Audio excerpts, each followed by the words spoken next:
안녕하세요. 오늘도 사연 살롱을 찾아주셔서 감사합니다. 저는 제 인생에 가장 중요했던 순간을 도둑맞았던 한 여성입니다. 착하게 살면 호구되는 세상이라더니 그 말이 사실이라는 걸 이런 식으로 깨닫게 될 줄은 몰랐네요. 그 일이 있고 나서 한동안은 자다가도 벌떡 일어나 냉수를 벌컥벌컥 들이킬 정도로 속에서 자꾸만 천불이 났었어요. 지금은 다행히 그런 감정은 많이 무뎌지게 되었고 무엇보다도 절 그렇게 만든 인간들에게 곱절로 대갚아 주었답니다. 제가 겪었던 이 기가 막힌 이야기를 낱낱이 알려드릴게요. 여러분들은 저처럼 당하지 마세요. 저는 어렸을 때부터 피아노를 치던 사람이었어요. 당연히 일찌감치 제 꿈은 피아니스트였고 소시적에는 해외 콩쿠르에도 여러 번 나갔었죠. 피아노를 어렸을 때부터 칠 수 있었던 이유는 저희 부모님이 온갖 레슨비를 감당해 줄 수 있을 만큼 경제적으로 부유하셨기 때문이에요. 부유한 부모님과 차근차근 쌓여가는 수상 경력에 저는 돌이켜보면 참 유복한 유년기를 보낼 수 있었네요. 하지만 제가 막 중학교를 졸업할 당시 하루아침에 저의 행복은 사라지고 말았어요. 정확히는 저희 가족의 행복이 통째로 사라지고 만 것이었죠. 성공적으로 사업을 운영하시던 저희 아빠가 현장 답사 중 봉변을 당해 운명을 달리하시게 된 거였어요. 총 7명의 인부가 함께 봉변을 당했을 정도로 큰 사고였고 저희 아빠를 잃은 슬픔과 동시에 유족들의 한서린 비난도 함께 들어야만 했습니다. 현장 인부 2명의 관리 소홀로 일어난 사고였지만 사장이었던 아빠에게도 도의적인 책임이 있다는 게 이유였죠. 사실 저희도 가족을 잃은 입장으로서 유족들의 마음이 이해가 안 가는 것은 아니었어요. 누구라도 비난하고 싶었을 겁니다. 회사는 부사장이었던 분께 운영권이 넘어가고 아빠의 유산은 상당 부분이 피해 보상금으로 빠져나갔습니다. 당시 저희 엄마는 가정주부셨고 저는 어린 학생이었기 때문에 부사장이 저희 아빠의 유산으로 보상금 처리를 하는 걸 이상하다고 생각하지 못했어요. 아주 나중이 되어서야 그게 부당하다는 걸 알게 되었지만 이미 때는 늦어버리고 말았죠. 한순간에 가세가 기울자 저희 모녀는 살던 집을 처분하고 작은 집으로 이사를 갔는데요. 저는 겨우 장학금을 받으며 다닐 수 있는 작은 예술대학을 나왔고 이후로는 피아노 교사로 일하며 사회에 정착할 수가 있었어요. 학비가 많이 드는 누구나 알만한 대학을 나오지 못했으니 고액을 받는 레슨을 진행하기도 어려웠거든요. 그러니 그저 간간히 교사 월급도 받고 따로 1대1로 어린아이들을 가르치며 소소한 레슨비를 받는 그런 평범하디 평범한 생활을 이어가고 있었답니다. 그런 제가 남편을 만나게 된 건 그 시작부터 재난이었어요. 한참 전국적으로 물난리가 났을 때 하필 그날따라 집 근처가 아닌 지대가 낮은 다른 곳에 주차를 하고 왔던 탓에 제 차가 그대로 침수가 되어버린 것이었죠. 견인되었던 차를 부랴부랴 찾아서 수리를 맡겨보니 상태가 말이 아니더군요. 이거 못 살려요. 엔진이랑 다 물 들어가가지고. 에? 아니, 저 뭐 시도고 온 것도 없고요. 침수도 진짜 조금밖에 안 됐어요. 물도 바로 빠져서 바로 데리고 온 건데 하루 만에 온 거예요. 하루 만에 왔건 이틀 만에 왔건 망가진 건 망가진 거죠. 아, 미치겠네.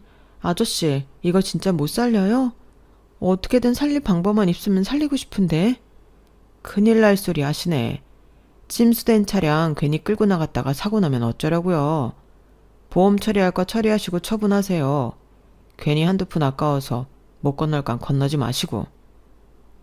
아저씨 제발요. 아, 안 된다고요. 그리고 왜 자꾸 아저씨래. 저 아저씨 아니거든요. 정비소 직원은 모자를 벗으며 짜증을 냈는데요. 모자를 벗으니 그제서야 제 또래로 보여 미안해지더라고요. 하지만 당시 저는 계속 미안해야 할 겨를은 없었어요. 당장 차가 없으면 레슨을 다니기도 막막했는데 새 차를 뽑을 돈은 또 없었거든요. 너무 절박했던 저는 그 직원을 붙잡고 늘어지며 제발 동네라도 타고 다닐 정도로만 수리해달라고 부탁을 했어요. 결국 그 직원은 자기가 아는 사람이 중고차 거래를 하는데 그렇게라도 방법을 알아보라며 지인을 소개해 주었죠. 덕분에 저는 비교적 저렴한 금액으로 새 차를 구할 수가 있었답니다. 원래 제가 타고 다니던 경차보다 더 구형인 경차였지만 정비소 직원이 관리가 잘 된 차라고 보증해주니 안심하고 타고 다닐 수 있었죠. 실제로 저는 그 차를 6년 동안이나 잘 타고 다녔어요. 희한한 인연이었지만 그 정비소 직원과 저는 얼마 후 연인 관계가 되었어요. 한창 중고차 거래를 하고 점검을 받을 때는 연락을 하다가 모든 일이 끝나고 더 이상 연락할 일이 없어지자 허전해지더라고요. 그 직원도 저와 같은 마음이었는지 보름쯤 있다가 먼저 연락이 왔죠. 저희는 그렇게 만남을 시작하게 되었는데요. 장남인 그 남자와 외동인 저는 둘 다 독립심이 대단한 사람들이었기에 마음이 잘 맞았어요. 둘 다 경제적으로 뛰어난 조건은 아니었지만 성실히 일했고 유행 같은 걸 따라가기보단 진득하니 자축을 하는 편이었고요. 서로 코드가 잘 맞았던 저희는 연애한 지 1년 반 만에 결혼하게 되었답니다. 양가 부모님도 저희의 생활력을 보고 서로 잘 만났다며 결혼을 기꺼이 축하해 주셨어요. 이렇게 예쁜 며느리를 드리게 되다니 얼마나 경사해요. 영희가 누굴 닮아서 이렇게 예쁜가 했더니 사돈이 이렇게까지 고우실 줄은 몰랐네요. 아유, 별 말씀을요. 저야말로 요즘 애들답지 않게 진국인 기태 같은 사이가 생겨서 얼마나 든든한지 몰라요. 어쩜 이렇게 아들을 바르게 잘 키우셨어요? 영희 만나고 철들었죠 뭐. 원래도 우리 아들이 나이에 비해 좀 구지식한 면은 있었지만요. 영희도 보통 야무진 게 아니더라고요. 일도 정말 성실하게 하고요. 둘이 결혼 준비하는 거 보면 참 똑똑하게 잘 하더라고요. 그런 모습 보면 둘이 결혼하고 나서도 잘 맞을 것 같아 참 다행이에요. 제 말이요. 저희는 결혼 이후에도 행복한 나날을 이어갔는데요. 신혼 때야 지나가는 낙엽 한 장에도 까르르 웃으며 행복하게 보냈고 결혼 1주년이 막 지났을 때쯤에는 연달아 경사가 벌어지기도 했어요. 남편이 다니던 정비소가 새로운 지점을 내게 되었는데 그곳을 남편이 통째로 맡게 된 거였죠. 아예 직원도 본인이 뽑고 모든 관리를 본인이 한 거라 사실상 사장이나 다름없었어요. 당연히 남편의 벌이는 껑충 뛰었고요. 남편은 한동안은 집에 잘 들어오지도 못하고 정비소 일에만 매달렸어요. 그리고 그러한 노력의 결실로 원래 다니던 정비소를 뛰어넘을 정도로 큰 수익을 냈답니다. 저는 당연히 기뻤죠. 그 기간 동안 제 일을 하면서도 불평불만 없이 기꺼이 남편을 위한 내조를 아끼지 않고 했어요. 남편 역시 그러한 제 도움에 진심으로 고마움을 표했고요. 남편의 정비소가 자리를 잡았을 때쯤 저희에겐 첫 아이도 찾아왔답니다. 이때는 연이은 행복에 취해 앞으로의 나날도 당연히 행복만 가득할 줄 알았네요. 저는 예쁜 딸을 출산한 이후에 레슨을 모두 관두고 육아에 전념했어요. 그리고 그 시기부터였던 것 같네요. 남편이 조금씩 변하기 시작했던 게요. 저희 딸 돌잔치를 앞두고 남편의 친구들을 만났던 날이었어요. 저는 당시 출산 이후에 몸무게가 13kg나 늘어나 있었는데요. 변명이 아니라 정말 그럴 수밖에 없었던 것이 남편이 정비소 일로 여전히 너무 바빴기 때문에 저 혼자 잠도 못 자면서 육아를 했기 때문이었어요. 동시에 여전히 정비소에서 하루의 대부분을 보내는 남편의 내조도 빠짐없이 했고요.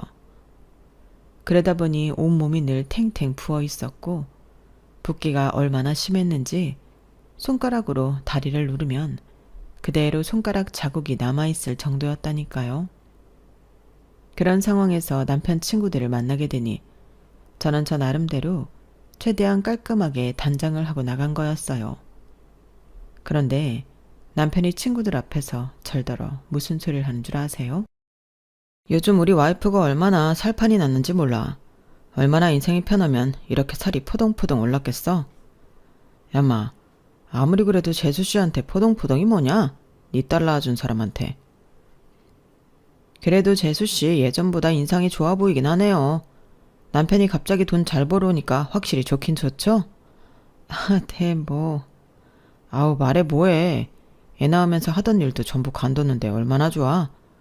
맨날 집에서 놀고 먹으면서 남편이 벌어다 주는 돈 쓰면서 사는 게 말이야. 어쩔 땐 나도 여자로 태어났으면 좋겠다는 생각도 든다니까. 남편이 한마디 한마디 꺼낼 때마다 급격히 어두워지는 제 표정을 읽었는지 다른 친구들이 남편더러 취했다며 상황을 무마시키려고 했어요. 하지만 이미 제 기분은 상할 대로 상해버렸죠. 마음 같아 화를 팍팍 내고 싶었지만 그래도 친구들 불러놓고 예의는 아닌 것 같아서 저는 그 이후 자리가 파할 때까지 간신히 화를 참고 버텼어요. 그리고 남편 친구들과 헤어지자마자 남편에게 따져 묻기 시작했죠. 당신 아까 그거 뭐야? 친구들 앞에서 말을 왜 그딴 식으로 해? 무슨 말? 집에서 편하게 산다는 둥 살쪘다는 둥 말이야. 내가 집에서 놀고 먹는 것 같아? 말이 그렇다는 거지. 뭘 또 이렇게 예민하게 반응해. 내가 예민하다고? 당신 친구들 중에 자기 와이프한테 그딴 식으로 기분 나쁜 농담하는 사람이 어딨어? 하루 종일 애보고 당신 밥이며 옷이며 준비하고 집안일하는 사람한테 놀고 먹는 식충이 취급하는 사람이 어딨냐고. 누구라도 기분 나쁠 만한 말인데 뭐? 예민? 걔가 또 무슨 식충이 취급을 해. 나는 당신 집에서 편하게 있는 게 좋아. 내가 그러려고 돈 버는 건데. 그러니까 내가 언제 집에서 편하게 있었냐고. 막말로 당신이 재활용을 한 번을 도와준 적이 있어. 애 기저귀 한 번을 갈아준 적이 있어. 이 집이 뭐 자동으로 때 되면 청소가 되는 집인 줄 알아? 알았다고 좀. 왜 이렇게 떽떽거려? 짜증나게 진짜. 버럭 짜증을 내며 막말을 해대는 남편을 보고 전 정말 큰 충격을 받았어요. 남편이 저에게 그 정도로 심하게 말하는 건 그때가 처음이었거든요. 충격을 받은 걸 뒤로하고 남편은 침실에 들어가 버렸고 저는 거실 소파에서 밤을 지새웠죠. 남편이 꼴도 보기 싫어진 저는 바로 다음 날부터 남편을 챙겨주던 모든 행동을 일체 멈춰버렸습니다.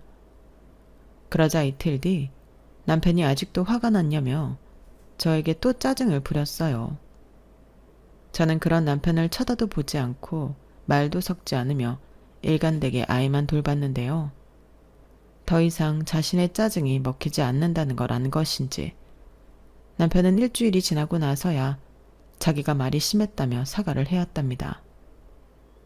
남편의 사과에 그냥 넘어가 주긴 했지만 그때 이후로 남편의 행동은 전과 다름없이 똑같았어요. 여전히 모든 집안일 남편 뒷바라지, 아이 육아는 오롯이 제 몫이었죠. 하나 달라진 것이 있다면 남편이 더 이상 부부 동반 모임에 절 데려가지 않는다는 것이었네요. 사실 저로서는 그 시간에 집에서 30분이라도 더 눈 붙이고 있는 게 낫긴 했지만 그래도 신경이 쓰이긴 하더라고요. 둘이 나누는 대화도 표면적으로만 별 문제가 없을 뿐 전과 같은 애정은 크게 식은 게 느껴졌고요. 와중에도 시간은 빠르게 흘렀고 저희 부부는 첫째 딸아이의 돌잔치를 준비하게 되었는데요. 3개월 전부터 장소를 잡고 아이 돌사진을 찍는 등 할 게 정말 많더라고요. 하지만 눈에 넣어도 아프지 않을 제 딸의 돌잔치를 준비하는 것이다 보니 저는 전보다 할 일이 많아져도 피곤한 줄을 몰랐어요. 정성을 다해서 돌잔치를 준비했고 주변 지인들도 다행히 많이 와주셔서 행복하게 돌잔치를 마무리할 수 있었죠. 한복을 반납하고 저희는 양가 부모님을 모시고 고급 한정식 레스토랑에 식사를 하러 갔는데요. 사실 일부러 신경을 써서 룸이 있는 레스토랑을 모신 데는 다 그럴 만한 이유가 있었답니다. 저희 부부가 깜짝 서프라이즈를 준비했기 때문이었어요. 이게 웬 초음파 사진이니? 이거 설마 너희 둘째 생겼니? 네, 지금 딱 12주차 됐어요. 안 그래도 자꾸 몸이 무겁다 했는데 혹시나 해서 임태기해보니까 2줄이 뜨더라고요. 세상에 이게 무슨 경사니? 너무 잘 됐다. 진심으로 놀라고 기뻐하는 친정엄마와는 달리 시어머니는 조금 깐깐한 표정으로 이런 질문을 하셨어요. 그래, 잘했다. 이번에는 아들이겠지? 시어머니의 한마디에 테이블 위 분위기는 한순간에 싸해졌습니다.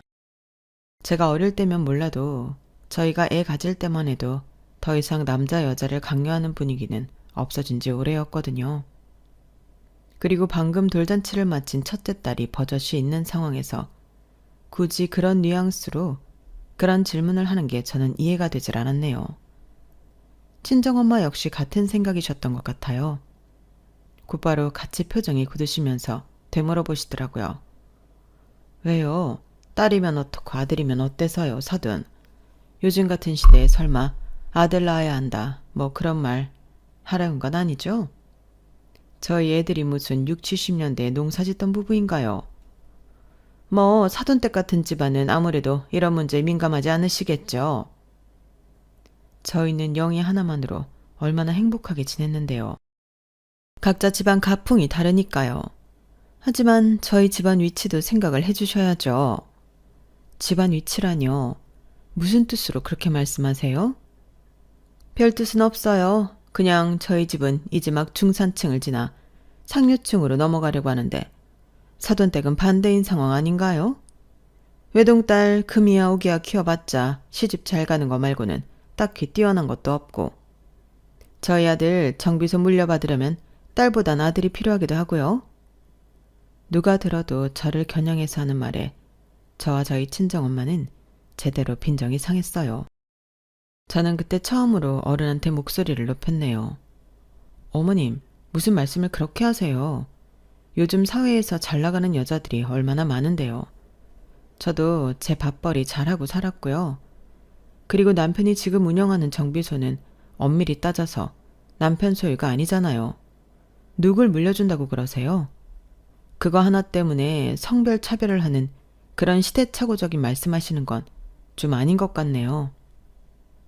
제가 하나하나 전부 반박하며 얘기하자 시어머니는 단박에 꿀 먹은 벙어리 마냥 입을 다무시더군요. 표정은 떫은 감이라도 씹은 것 마냥 일그러졌고요. 분위기는 어색해졌지만 저는 더 이상 시어머니한테는 신경 쓰지 않고 남은 식사를 해치웠어요. 식사 자리가 끝나고 양가 부모님을 배웅해 드린 뒤 저희 부부는 집으로 돌아왔죠. 저는 아기를 잘 재우고 나서 남편에게 가서 물어봤습니다. 어머님이 첫 손주가 딸이라서 싫어하셨어? 왜 나한테 말 안 했어? 뭐 좋은 말이라고 해. 해봤자 아까처럼 싸움이나 나지. 그래도 미리 말해줬으면 좋았잖아. 그랬으면 아까처럼 어머님이 우리 엄마 앞에서 우리 집안이 어쨌네 저쨌네 하는 소리는 그 꼴은 막았을 거 아니야. 미리 알았으면 아까 우리 엄마한테 싸가지 없이 말대꾸 안 했을 거야? 그것도 아니잖아. 엄마가 말하다가 실수 좀 하실 수도 있고 딸보다는 아들을 선호하실 수도 있는 거지. 당시야말로 왜 자꾸 그렇게 예민하게 구는 거야. 그럼 외동딸 하나 키운 우리 엄마 앞에서 딸 키워봤자 이게 안 좋고 저게 안 좋고 하시는데 내가 가만히 있어야 해? 아, 됐다. 당신은 어쩜 집에서 놀고 먹기만 하면서 듣기 싫은 소리는 요만큼도 안 들으려고 하냐? 배가 불러도 유분수지 맨날 지 생각만 하고 간만 보면 진짜 이기적인 건 당신이야. 알아? 저는 남편의 그 타령, 그놈의 집에서 몰고 먹는다는 소리를 또 듣자 완전히 이성이 날아가 버렸어요. 저는 제 자신도 한 번도 들어본 적 없는 목소리로 남편에게 소리를 질렀습니다. 그놈의 놀고 먹는다 소리 지긋지긋해. 내가 진짜 놀고 먹는 게 뭔지 알려줘? 어? 나는 여태 애도 키우고 당신도 키운 거나 다름없어. 이 양말 하나 제대로 못 벗는 인간아. 쩌렁쩌렁한 고함을 지른 뒤 저는 분이 삭히지 않아 신고 있던 양말을 벗어서 남편을 향해 냅다 던져버렸어요. 그리고 남편을 있는 힘껏 밀치고 들어가 안방 문을 아예 잠궈버렸죠. 남편은 더 이상 뭐라고 하지도 않고 그대로 현관문 밖으로 나가버리더군요. 남편이 집을 아예 나가버린 뒤 저는 저도 모르게 눈물이 뚝뚝 흐르고 말았어요. 다시 안방에서 나와 아이 방으로 들어가 아이 옆에서 자면서 저는 속으로 독하게 마음을 먹었습니다. 앞으로는 집에 붙어있질 않겠다고요. 둘째 출산 이후에도 첫째 때처럼 집에서만 있지 않고 쉼터를 들여서라도 저는 다시 사회생활을 시작해야겠다고 생각했죠. 정말로 바로 그 다음 날부터 저는 쉼터를 알아보기 시작했고 약 3주 후에 아이를 돌봐줄 사람을 구할 수 있었어요. 아직 임신한 몸이었지만 저는 다시 피아노 레슨을 시작했고 적어도 하루에 4-5시간은 레슨을 하려고 노력했어요. 다행히 첫째를 낳기 전에 가르쳤던 사람들 중 몇 분이 제 레슨을 다시 들어주었고 인터넷이나 핸드폰 어플을 통해 열심히 홍보하니 금세 수강생을 채울 수 있었죠. 제가 일을 시작하니 당연히 남편 뒷바라지는 뚝 끊기게 되었고 몇 주가 흐르니 남편이 먼저 저에게 얘기 좀 하자며 다가오더군요. 계속 이럴 거야? 벌써 몇 주째 고기도 참치도 없는 김치찌개만 우려 먹고 있는 거야. 그리고 왜 빨래 안 해? 빨랫감이 저렇게 쌓여있는데. 당신이 해. 빨래 그거 세탁기 버튼만 누르면 돌아가는 건데 왜 안 해? 나는 더 이상 집에서 놀고 먹지 않아서 당신까지 챙겨줄 여유가 없어. 그럼 내가 일도 하고 독박 육아도 해야 돼? 아니, 고집만 피울 게 아니라 당신 잘 생각을 좀 해봐. 당신이랑 나 둘 중에 누가 더 빨리 더 크게 성공하겠어? 당신도 더 이상 서민처럼 살지 않고 상류층으로 올라가고 싶지 않아? 그러면 선택과 집중을 해야지. 잘 되는 사람을 더 밀어줘도 모자랄 판에 각자 살겠다고 이래버리면 어떡해? 게다가 당신은 둘째도 낳아야 하잖아. 그건 내가 알아서 해. 내가 지금 나만 생각해서 돌보겠다고 설치는 것 같아? 웃기지 마. 지금 애 기저귀 값이며 분유 값이며 다 내 돈은 내고 있어. 누가 그러래. 왜 고생을 사서 하냐고. 우리 엄마도 당신 이러는 거 정말 안 좋게 보신다고. 내가 저번에 집에만 있다고 뭐라고 한 거 그거 가지고 아직도 이러는 거야? 진짜 당신도 징하다. 아, 알겠으니까 빨리 하던 대로 좀 해. 하던 대로. 싫어. 당신 못 믿어. 무슨 본인 가게 차린 것도 아니고 남의 가게 총괄로 맡았다고 상류층 어쩌고 하는 거 남들이 들으면 얼마나 우스운지 당신은 모르지. 헛바람 들어서 집에서 독박 육아하면서 당신 내조 열심히 하는 아내나 깔보고 난 이제 당신 안 믿어. 일도 절대 안 관둘 거야. 남편은 몇 번이나 절 회유하려 들었지만 저는 끝까지 단호한 태도로 일을 관두지 않겠다며 버텼어요. 결국 남편이 고개를 절레절레 흔들며 포기할 때까지요. 저는 꿋꿋이 레슨을 하며 아이 육아 비용을 계속 제 돈으로 감당했어요. 남편 돈으로만 먹고 산다는 말을 듣는 게 너무나도 싫었거든요.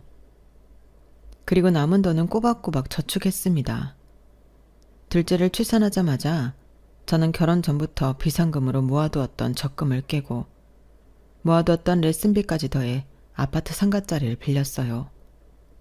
그런 절 보고 남편과 시어머니는 미쳤다며 기함을 했지만 두 사람이 아무리 말려도 저는 기어코 그 자리에 피아노 학원을 차렸답니다.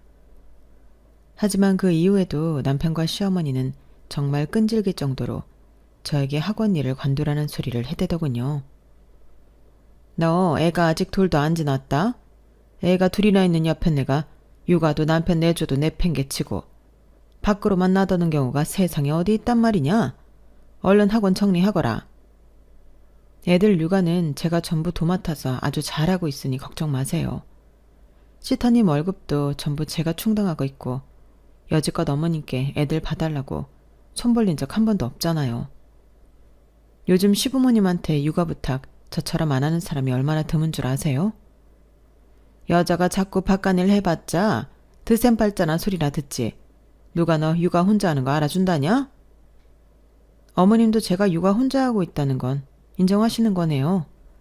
그게 아니라 어쩜 네 시애미한테 말 한마디를 안 줘. 시어머니가 한바탕 잔소리를 하고 나면 뒤이어 남편 역시 저에게 이러쿵저러쿵하며 말도 안 되는 꼬투리들을 잡아댔어요. 누가 모자지간 아니랄까봐 맨날 하던 얘기를 지겹도록 반복하면서 말이죠. 당신 정말 이럴 거야? 자꾸 이렇게 집안일에 소홀히 할 거냐고. 아니, 애초에 그놈의 피아노 학원인가 뭐시긴가 차릴 돈은 어디서 난 거야? 그거 대출이지. 어디서 나긴 다 내가 처녀였을 적부터 열심히 모은 돈이지. 대출은 30%밖에 없어. 애들 코 묻은 돈 좀 벌자고 대출 겼단 말이야? 당신 제정신이야? 그건 적어도 내 학원이잖아. 당신은 당신 사업체도 아니면서 정비소 사무실에 얼마 썼어? 장비에 얼마 썼냐고. 거기 들어간 돈도 대출 끼고 한 거잖아. 나한테 말도 안 하고. 내가 말을 안 해. 당신이 못 들었겠지. 그리고 나는 그만큼 벌이가 많으니까 대출을 땡겨도 감당할 수가 있잖아. 나도 감당할 만큼만 대출 받은 거야. 30%만 대출 받은 거라고. 만약 이 학원이 망해도 자리 빼고 전세금 권리금으로 대출 갚으면 그만이야. 아주 잘나셨어 그래. 애도 남편도 전부 내팽개치고 돈에만 미쳐 살더니 결국 번 돈은 당신 학원 차리는 데만 고스란히 썼네. 당신 중요한 일 있을 때마다 입고 다니는 아르마니 정장은 누가 사줬는데? 지금 차고 있는 벨트는 누가 차줬고? 전곡을 찌른 저의 말에 남편은 꿀먹은 벙어리가 되고 말았죠. 안 그래도 그 두 사람이 제가 스스로 번 돈을 가지고도 뭐라고 할 것 같아 평소 기념일마다 보란듯이 두 사람한테 사치품을 선물해 주었었거든요. 제가 입는 건 양말 한 짝까지 기어 입을지언정 남편과 시어머니한테 책 잡힐 일은 요만큼도 허용하고 싶지 않았기 때문이죠. 그 덕분에 남편은 한마디도 못하고 씩씩대다가 자리를 피해버렸어요. 시어머니와 남편이 그렇게 반대하는 피아노 학원은 날이 갈수록 학생이 많아졌어요. 저는 어린 학생들만 가르치지 않고 저녁에는 성인 수강생들도 모집하기 시작했는데요. 그 전략이 먹힌 것인지 저는 강사를 2명 고용해야 했을 정도로 수강생이 많아지게 되었답니다. 학원 옆 야채상가 자리가 빠질 때 원래 학원이 있던 자리와 옆에 상가 자리까지 아예 매매 계약을 하고 싹 다 리모델링까지 진행했고요. 어느새 저는 남편에게 꿀리지 않을 정도로 큰 돈을 버는 사장님이 되었어요. 그러던 어느 날 평일 낮에는 생전 연락 한번 안 하던 남편에게서 전화가 오더군요. 저는 한창 레슨 중이었기에 전화를 받지 않고 문자만 보냈어요. 지금 통화하기 어렵다고요. 하지만 남편은 제 문자를 받고도 계속해서 전화를 해댔고 결국 저는 나와서 전화를 받을 수밖에 없었는데요. 왜? 엄마가 쓰러지셨어. 뭐? 지금 엄마 모시고 병원 다녀오는 길인데 파킨슨병 초기래. 파킨슨병이라고? 그럼 치료는 어떻게? 아니 병원에선 뭐래? 아무리 평소 사이가 좋지 않았더라도 파킨슨병이라는 무서운 질병에 걸리셨다고 하니까 머리가 새하얘질 정도로 충격적이었어요. 앞으로 최대한 치료받으면서 진행을 늦추려고 노력해봐야지. 이 병 자체가 완치하긴 어렵다고 하더라고. 일단 지금 집으로 모시고 가는 중이야. 알았어. 오늘은 레슨이 일찍 끝나니까 나도 끝나는 대로 집으로 갈게. 그날 이른 시간에 퇴근을 하고 집에 가니 시어머니가 저희 집 거실 소파에 앉아 계셨어요. 시어머니에게 괜찮냐고 여쭤보니 힘없이 괜찮다는 대꾸만 하고 평소처럼 이런저런 잔소리를 늘어놓진 않으시더군요.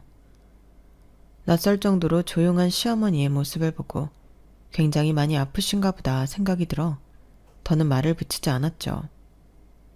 남편이 다가오더니 시댁보다 저희 집이 병원과 더 가까우니 앞으로는 저희 집에서 같이 지내줘야 할 것 같다고 하더군요. 저는 조용히 남편을 안방으로 따로 데려갔어요.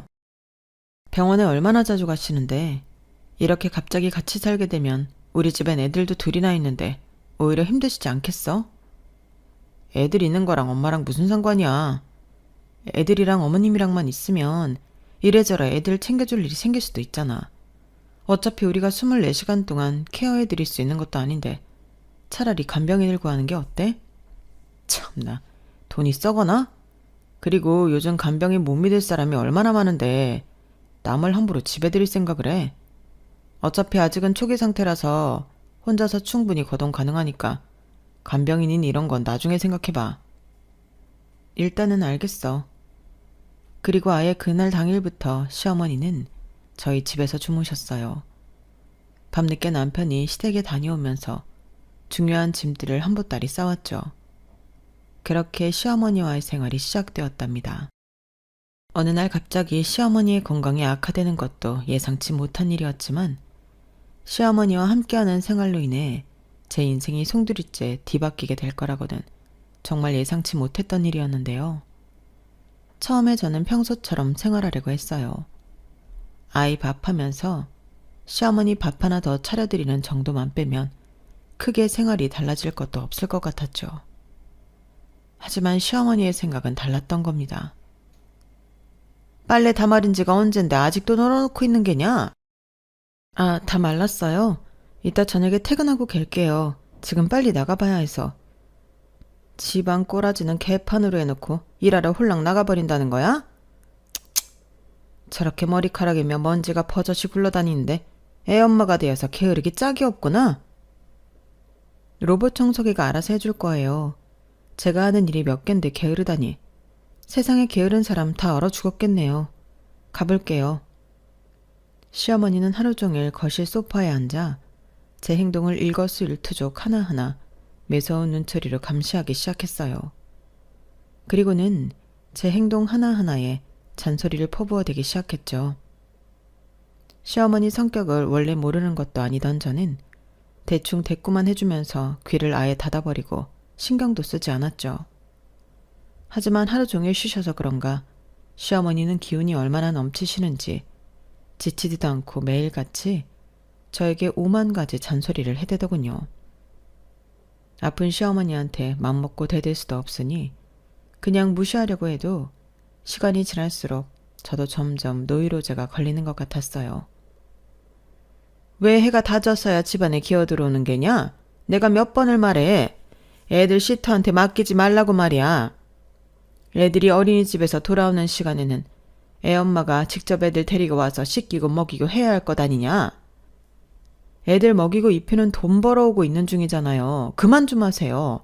하루 이틀도 아니고 대체 언제까지 그러실 거예요? 일하려고 저희 집에 들어오셨어요? 네가 아주 돈 좀 번다고 기세가 등등하더니 아픈 시애미한테도 대바라진 소리 하는구나. 아유, 내가 죽어야지. 내가 죽어야지.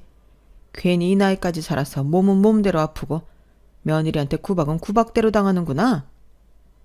애들 앞에서 말씀 함부로 하지 마세요, 좀. 시어머니는 집안이건 바뀌건 애들이 있던 말건 신경 쓰지 않고 비난을 퍼부어댔죠. 그리고 저에게만 잔소리를 하시는 것도 아니었어요. 저희 아이들을 몇 년 동안이나 가족처럼 돌봐주셨던 시터 이모님께도 똑같이 잔소리를 해대셨죠. 결국 시어머니의 비난을 견디다 못한 시터 이모님은 일을 관두게 되셨어요. 결국 아이들의 육아와 시어머니가 시키는 집안일이 다시 온전히 제 몫이 되고 말았죠. 남편은 이 모든 일을 별거 아닌 걸로 취급하며 여전히 자기는 손끝에 물 한 방울 안 묻히겠다는 입장을 고수하더군요. 애 볼 사람이 없으면 당연히 애 엄마가 와서 봐줘야지. 그럼 그냥 내버려둬? 애들 아직 학교도 안 갔는데? 그럼 애 아빠는? 우리 애들한테 엄마만 있고 아빠는 없어? 이번 달부터 방학이라 수강생이 더 늘었다고. 나도 지금 몸이 10개라도 모자라. 어쩜 이런 상황에서 당신 혼자 집안에서 손가락 하나 까딱 안 하냐? 그리고 어머니도 점점 식사하는 것도 힘들어하시고 혼자 씻기도 어려워하셔. 내가 어떻게 이걸 혼자 다 감당하냐고. 그럼 남자인 내가 시켜드려? 그리고 당신은 정 힘들면 강사를 더 고용하던지 하면 될 거 아냐.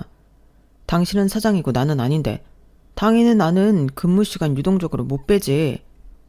그럼 퇴근하고 와서라도 좀 도와야 하는 거 아니야? 내가 지금 몇 달째 하루에 4-5시간밖에 못 자고 일하고 있다고. 제가 아무리 힘들다고 해도 남편은 들은 척도 하지 않았어요. 너무 힘들었던 저는 간병인이라도 불러 할 일을 줄여보려고 했지만 부르는 족족 시어머니의 횡포로 보름을 멋버티고 나가버리더라고요. 애들이라도 없었으면 야반도주라도 하고 싶은 마음이 굴뚝 같더라니까요. 잠도 제대로 못 자고 시어머니의 무지막지한 잔소리를 들으며 집안일 및 육아와 시어머니 간병까지 하다 보니 저도 어느 순간부터는 저도 모르게 시어머니가 하라는 대로 다 해드리게 되었어요. 그래야 잠시라도 그놈의 잔소리를 멈추셨거든요. 저는 어쩔 수 없이 강사를 한 명 더 뽑게 되었고 제가 직접 수업하는 시간을 대폭 줄였어요. 시어머니가 휠체어를 타신 이후로는 간병의 강도가 훨씬 심해져 너무 피곤한 날엔 밥도 제대로 못 먹고 기절하듯 쓰러져 잠들기 일쑤였죠.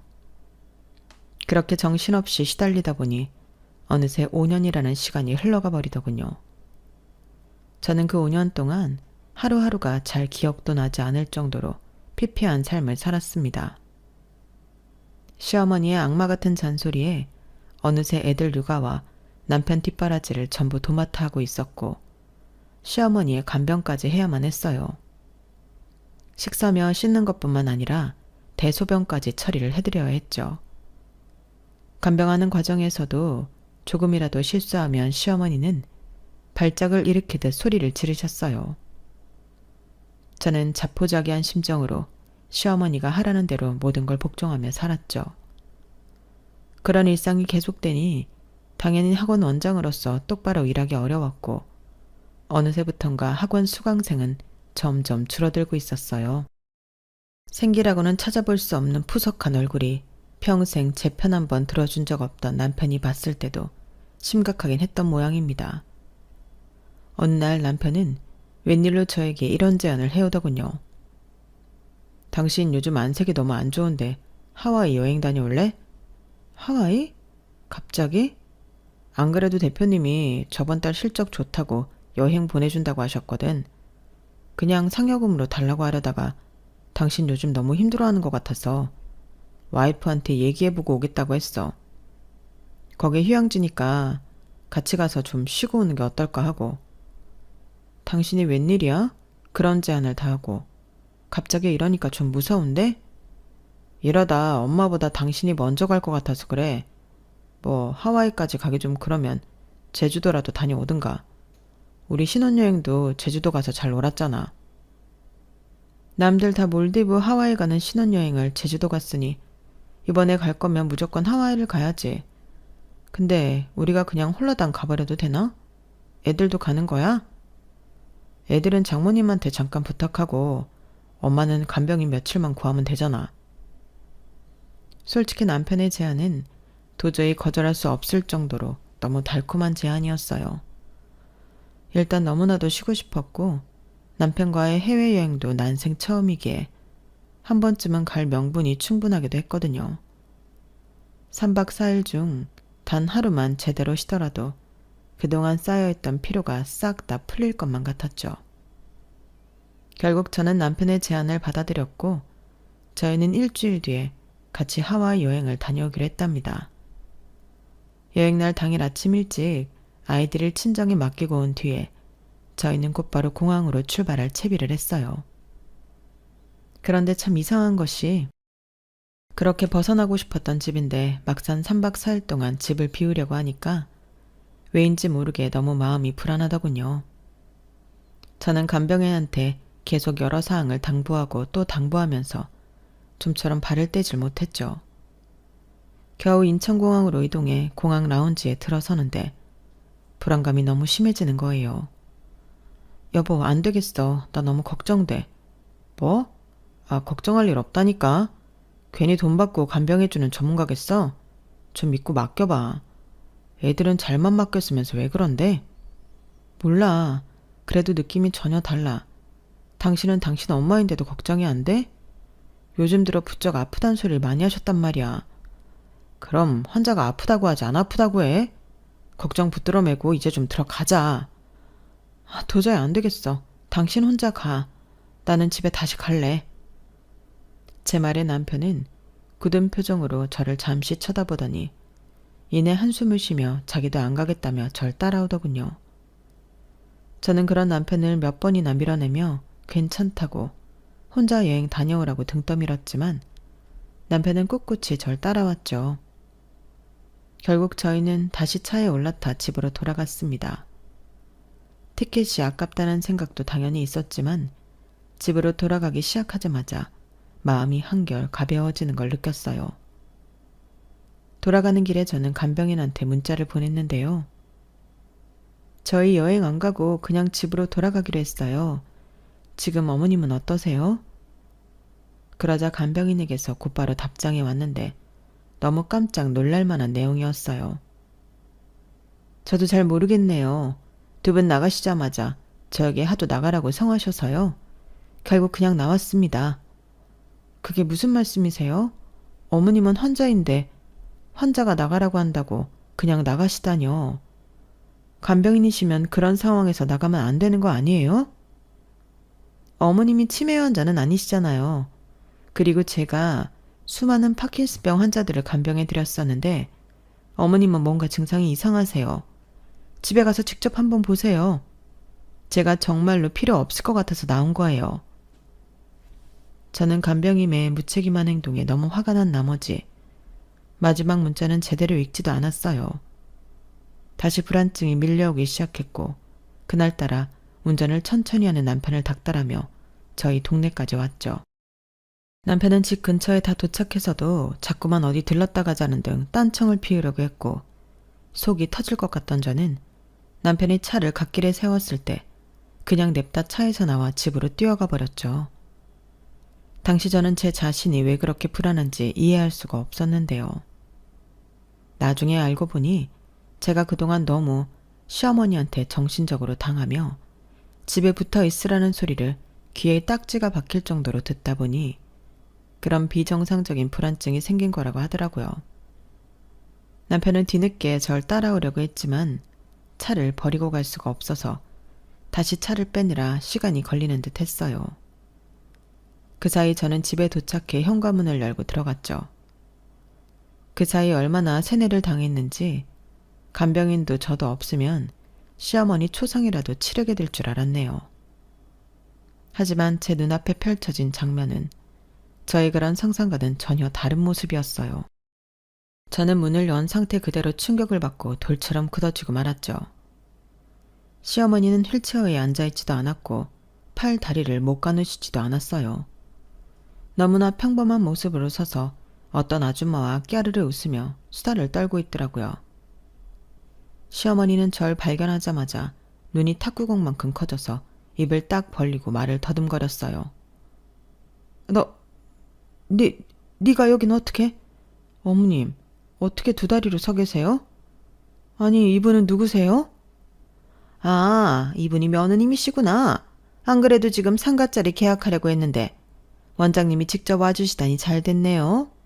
근데 오늘 어디 멀리 가신다더니 일정이 취소됐나 봐요? 상가짜리 계약이요? 그게 무슨 말씀이세요? 피아노 학원 자리요. 지난달에 내놓으셨던. 뭐라고요? 제 학원을 누가 내놨다는 거예요? 예, 나가. 일단 나가거라. 어른들 얘기하는데 방해하지 말고. 제가 어딜 나가요? 지금 제 학원을 파내마내 하고 있는데 내가 너무 어이가 없어서 그동안 병인이 뭐니 하면서 아팠다는 것도 다 거짓말이었어요? 지금 너무 잘 움직이고 계시네요. 저희 며느리는 신경 안 쓰셔도 돼요. 어차피 저희가 실제 주인이라. 일단 도장만 찍으시면 상황 정리되는 대로 연락 다시 드릴게요. 미쳤어요? 지금 이게 대체 무슨 상황이에요? 저한테는 며느님이 원해서 매도하는 거라면서요. 그게 다 거짓말이었어요? 이건 명백한 사기예요? 누가 뭘 원해요? 아니에요. 절대 아니에요. 전 이런 계약이 있는 줄도 몰랐고 절대 그 자리 팔 생각 없었어요. 내가 지난 몇 년 동안 학원도 제대로 못 보고 하루 종일 어머님 간병에만 시달렸는데 그게 다 사기였어요? 지금 가족한테까지 사기를 친 거예요? 장장 5년을? 시어머니는 입술을 파르르 떨며 뭐라 말도 못하고 어버버거렸어요.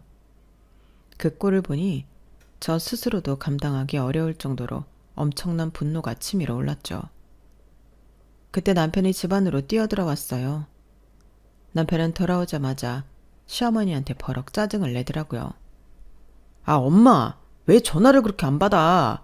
내가 2시간 내내 엄마한테 전화를 몇 통 했는 줄 알아? 남편의 말에 시어머니는 그제서야 두리번거리면서 핸드폰을 찾느라 허둥거렸어요. 남편은 저에게 다가오더니 무지막지한 손으로 제 손목을 잡고 안방으로 끌고 가려고 했죠. 뭐야, 미쳤어? 이거 안 놔? 잠깐만 들어가 있으라고. 진작 이렇게 했어야 했는데. 아, 빨리 안 들어가. 그쪽은 도장 찍을 준비하고 있어요. 남편은 저를 안방으로 끌고 가면서 상가자리를 계약하려던 아줌마께는 기다리고 있으라며 소리를 버럭 질렀어요.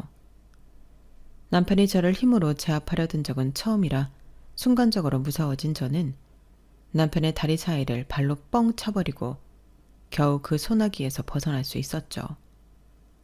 남편은 그대로 허리를 잡으며 꼬꾸라졌어요. 야, 이 미친놈아. 지금 나 몰래 내 학원을 팔아치우려던 것도 모자라서 폭력까지 행사하겠다는 거야? 아무리 네가 못돼 처먹은 놈인 줄은 알았어도 어떻게 이렇게까지 극악무도한 짓을 벌일 수가 있어? 어머님도 그래요. 내가 그동안 먹여주고 씻겨주고 기저귀까지 차면서 저를 가둬두려는 이유가 대체 뭐예요? 대체 어디까지 나를 착취할 생각이었냐고요? 남편은 여전히 바닥을 구르고 있었고 시어머니는 대답도 못하고 우물쭈물 거리다가 이판사판이라고 생각했는지 저에게 그대로 달려들더군요. 저는 머리채가 한 움큼 잡혀서 버둥거렸어요. 네가 진작에 며느리 노릇 똑바로 했으면 우리도 이렇게까지 안 해. 이게 다 너 때문이라고. 그때 누군가 현관문을 쿵쿵 두드리는 소리가 들렸고 저의 가족을 지켜만 보던 아줌마가 후다닥 현관문을 열었어요. 그러자 경찰 2분이 급하게 들이닥쳤죠. 경찰들은 여전히 시어머니한테 머리채가 잡혀있는 절 보곤 후다닥 와서 시어머니를 떼어냈습니다. 아줌마는 시어머니랑 남편을 손가락질하면서 소리쳤어요. 이 사람들이 사기꾼이에요. 저 남자가 이 여자분을 방 안에 가두려고 했고 저 할머니가 여기 이 여자분 머리채 일방적으로 잡은 거예요. 저 2사람이 가해자입니다. 뭐가 가해자야? 아줌마는 아무것도 모르면 닥치고 있어요. 계약하기로 해놓고 파기한 건 그쪽이잖아. 피해자는 우리라고. 벽을 짚고 일어서는 남편이 아줌마를 향해 고래고래 소리를 지르자 경찰은 그런 남편을 단번에 제압하며 수갑을 채웠어요. 시끄러워요. 지금 그쪽은 현행범으로 체포된 거라고요. 여기까지 오면서 신고자분 전화로 상황을 전부 들었습니다. 서로 가서 얘기하시죠. 그렇게 남편과 시어머니는 나란히 경찰선에 끌려갔고 저와 그 아줌마도 뒤늦게 온 다른 경찰분의 인도로 뒤따라가게 되었어요. 저희 2사람은 그간의 일들을 전부 상세하게 진술을 했고 남편과 시어머니는 빼도 박도 못하게 사기와 폭행 범죄자가 되었죠. 그 뒤로 저는 정신없이 바쁘게 지냈습니다. 2사람의 그간 학대 증거를 변호사와 함께 싹싹 긁어모았고 민형사소송을 전부 진행해야 했어요. 증거는 차고 넘쳤고 2사람의 범죄 행각이 너무나 명백해 실형을 면하지 못할 정도였죠. 저는 그간 학대에 대한 피해 보상금과 양육비, 재산분할 등을 통해 새 시작을 할 수 있을 정도로 미천을 마련할 수 있었답니다. 물론 돈으로 지난 제 과거의 삶을 전부 보상받을 수는 없었지만 제 인생을 좀먹고 있던 2사람이 사라졌다는 사실로 저는 큰 위안을 얻을 수 있었어요. 아마 더 많은 돈을 받았어도 2사람이 감옥에 들어가지 않고 같은 동네에 버젓이 돌아다니고 있었으면 이렇게 마음이 홀가분할 수는 없었을 겁니다. 모든 일들이 마무리된 후 저는 집도 학원 상가도 전부 처분했어요. 아무리 모든 일들이 잘 끝났어도 그 집만 들어가면 시어머니의 망령이라도 깃들어 있는 것처럼 안 좋은 기억들만 되살아났거든요. 저는 아이들을 데리고 그 동네와는 아예 다른 곳으로 이사를 와서 평화롭게 살고 있답니다. 새로운 동네에서 피아노 학원을 차리고 일하고 있는데요. 처음엔 너무 오랜만에 일만 하다 보니 조금 뚝딱거렸지만 지금은 다시 감을 되찾고 열정적으로 학생들을 가르치고 있어요. 저희 아이들도 열심히 키워내고 있고요. 지난 몇 년간의 삶은 끔찍할 정도로 힘들었지만 인생사 세옹지마라는 말처럼 지금은 오히려 더 균형 잡히고 행복한 삶을 살고 있어 다행이라는 생각뿐이에요. 혹시나 아직 자신을 갉아먹고 있는 벌레 같은 인간들과 함께 계신 분들이 있다면 부디 제 이야기를 듣고 하루빨리 그 사람들에게서 탈출하시길 진심으로 바랄게요. 제 이야기는 여기까지입니다. 들어주셔서 감사합니다. 건강하시고 무엇보다 매일 행복하세요. 여러분, 사연 댓글에 응원과 현명한 조언 부탁드려요. 좋아요와 구독은 저에게 큰 힘이 됩니다. 오늘도 좋은 일 가득하세요.